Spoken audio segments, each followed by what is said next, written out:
Welcome to the SAMPS podcast, bringing you advice and insights from sales and marketing professionals in life science. Hello everyone, this is Harrison Wright with SAMPS, that is serving sales and marketing professionals in scientific research. I'm here also with Anto Allocca, who is Senior Manager for Branding and Marketing Communications at TCAN. On the 18th of June, SAMPS will be holding a conference in Gothenburg in Sweden. And Anto will be presenting a talk there entitled Maximizing the Power of the Web, Social Media, and its Role in Attracting People to Events.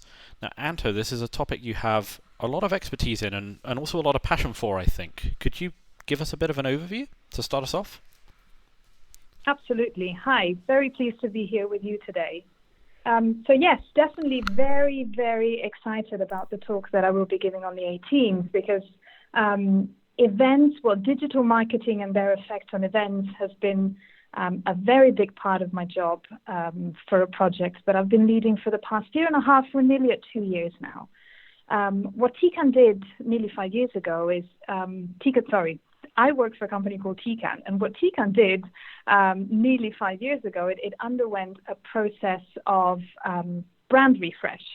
And as part of this brand refresh, digital marketing became more and more important. We started applying it to our everyday life, extending it to the entire marketing communication portfolio as much as possible. Events being part of it, of course. This means that the same event done in 2012 would have been a completely different story from what we're running now in 2019. And this is for various reasons. We actually started the entire process by looking at how we were doing things, where we could improve, where digital marketing could have helped to make things differently, in particular in reaching out to new audiences, to the extent of audiences that don't come to the trade show as well. So step number one was we needed to have a look at ourselves and see how we could change things by changing the attitude that we had towards it. And then there are three main points that I will cover during the talk, which are the three fundamental parts that we attacked during this transformation. One is knowing your audience. The second is keep learning. And the third is dare to be different. So starting from the first one, know your audience, that's a concept that we apply to everything that we do. And again, events being part of this. You go to a trade show, and not every trade show is the same. They all have, especially in our field, they all have a different application that they focus on. And this means that the audience might be completely different from show to show. You can go to an audience focused on clinical chemistry. You can go and approach an audience that is more research lab specifically, or drug discovery, or genomics. And you have to know what they want to hear. You don't give the same spiel over and over again, mostly focused on you, but you have to understand what their needs are. You also target an audience that might be made of millennials, for example. And you talk to millennials in a completely different way from other audiences. They are a lot more used to social media or digital communication in general. So things like Twitter or LinkedIn or Facebook, they are part of their daily life, which was not the case 10, 15 years ago, not even 5 years ago, to be honest. This is something that has changed very recently in the current scenario. The second part of the talk is about keep learning, because digital communication is very new and it's changing every day. You never have to be scared of trying to understand what the latest platform is about, how you use it, and make sure that the people around you, your team, gets more and more familiar with these new tools. Don't be scared, and mostly don't think that you've tried it and then that's it. You're going to be using this for the rest of your life. It might change. It might be that LinkedIn is the most powerful tool at the moment. That can be for the next 10 years, for the next 5 years, for the next 6 months, and then something else will come. So you have to keep in mind that keep learning is the key point here, especially with digital marketing. Third point is dare to be different. When we started this transformation a few years ago, we were really the first ones in the industry. And probably even today, there are not many companies in our industry that do as much digital as we do. And this doesn't have to scare you. It doesn't have to put you off. The beauty of digital marketing is that you try it and you see immediately the effect that it has. You don't have to wait for months and months to see a change. If you have a landing page, you can see the traffic on the landing page going up or down in real time. So you know if what you're doing is working or not. Same thing with social media, you get an immediate response. So don't be scared of trying. Of course, you have to have a strategy behind everything. It's not really a trial and error. You think about it. You consciously make decisions on what you're publishing, what you're talking about, and the way you're talking about it, and then you give it a try. Don't wait for the others to do it. Be an early bird because it's fantastic. You know, there's so many threads I could pick up on here, Anto, but I think your ending statement is as good a one as any. Be an early bird. It's so much of the secret to success, I think. Absolutely. And the extent of this vision goes all the way to thinking that going to a trade show doesn't necessarily mean being physically there, and doesn't necessarily mean only talking to the audience that is physically there. What do I mean by this? If you go to a trade show, you are there for 2 days, 2.5, 3 days, 4 days, depending on the conference. And you invest a lot of time and effort into preparing those 48 hours or a few more. And that's it. Then you finish it there. This is the traditional way of doing it. The moment you transform this with digital communication and with social media, you start talking about this conference weeks in advance. You make a whole campaign around it.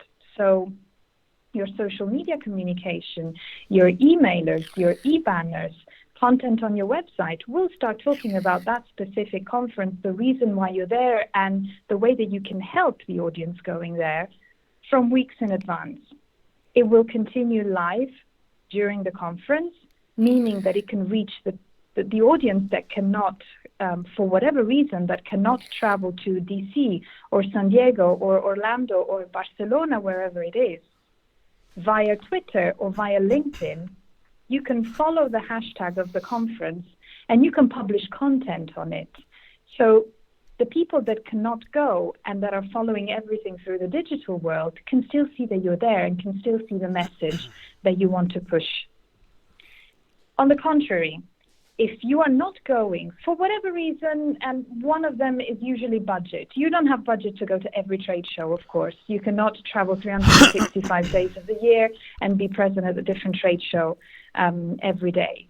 Or there could be a conflict with another big conference that you're going to. For whatever reason, you're not going to that specific conference. What can you do? Same thing. Through digital communication and social media, you can still make sure that your voice is heard within that community of people that are active digitally in that specific conference environment. So really, it takes you all the way to the extreme of not having to be there, but still being there. I love this idea of being at the trade show without actually being there. That's something I've genuinely never heard from anybody else. What a fascinating concept, Anto. Well, we have personalized a lot the content that we put out there. We talk to customers the way they want to be talked to. And this means approaching them in new ways that we were not using before. And if we have something that can help a pain point in genomics, for example, and we still want to reach that audience, because if people are going to that genomics conference, it's because they are truly interested. Otherwise, they wouldn't spend the time traveling, or they wouldn't use their time surfing through the internet for that specific content. So we want to approach them in this new way. And it's something that, again, 5 years ago, we would have never thought of. No, absolutely. I mean, I could sit here for an hour and pick your brains about that whole concept, but maybe we'll leave that for your talk.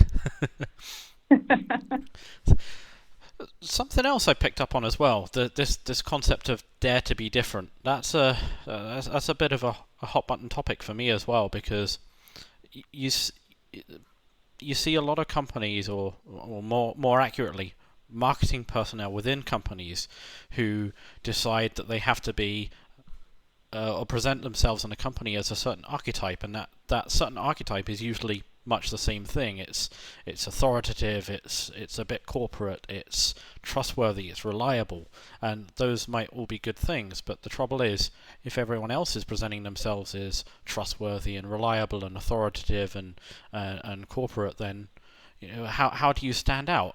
And if you think back to when you're growing up in school, you quickly learn that you want to be the same as everybody else, and that's the way to get by, and you do the same things everybody else does. Maybe you do them a bit better, but you get put into this box. And I know we're going a little bit outside the realms of strictly marketing now, but you eventually realize that, and as an adult, the key to success is actually being very, very different and standing out from what everybody else is doing. And it seems like that lesson could be taken a little bit more into the realm of life science marketing in particular. Absolutely, I agree with you. And I can give you a real example of one of the trade shows that we go to every year. And we used to go to that trade show with our latest and greatest equipment, looking perfect, suit and tie, ready for the 2 or 3 days of trade show to talk to the customers or potential customers there. We slightly changed the focus and went more on the customers themselves. This means that together with the metal that we had on booth, we started making space for on-booth talks, and we gave the stage to the customers. So we invited them to give a talk of 10-15 minutes on booth to the audience that was attending the trade show. We were filming that. So again, the audience that doesn't come to the trade show for whatever reason can see the videos being streamed live, or they can see them as the call to action of a blog of related content, through an emailer, on a specific landing page. The other thing that we did is we started to build the booth in a way that was friendlier, more welcoming, that gave more space to meeting areas. Screens with picture walls where we are putting, following the hashtag of the event and putting the messages live on the screen. So the actual physical structure changed quite a bit as well. And really to an extreme point, the dress code changed. We don't go to trade shows in a suit and tie anymore. It's a lot more informal. It's jeans and T-shirts. Fantastic. I bet the reception was out of this world. We got an amazing response from the audience. You don't really expect people to come to a trade show and say, wow, the atmosphere on booth is completely different from last time I spoke to Tikan. That's not really something that you expect, because you think they are coming here to have a look at the automation and that's it. But no, you have to rethink that, because trade shows are your biggest and in a way most expensive business card. You want to make sure that you give an impression of the brand that is true, that is genuine, and that it's 360 degrees. And I was very surprised when myself, I was there on booth and I had the media or customers coming to me and saying, the atmosphere, the Tikan experience that you give is completely different. Absolutely. I mean, I know it's not directly relevant, but years ago when I used to work locally in London, I've always been into motorbikes, and it was my late 20s before I actually learned how to drive a car. But more often than not, I used to turn up to my appointments on my bike in my bright red my motorbike leathers. So you could call that very unprofessional, but people always remembered me. That's it. You got the point. There we go. Well, I'm really looking forward to your talk, Anto. Is there anything else you want to mention on this call?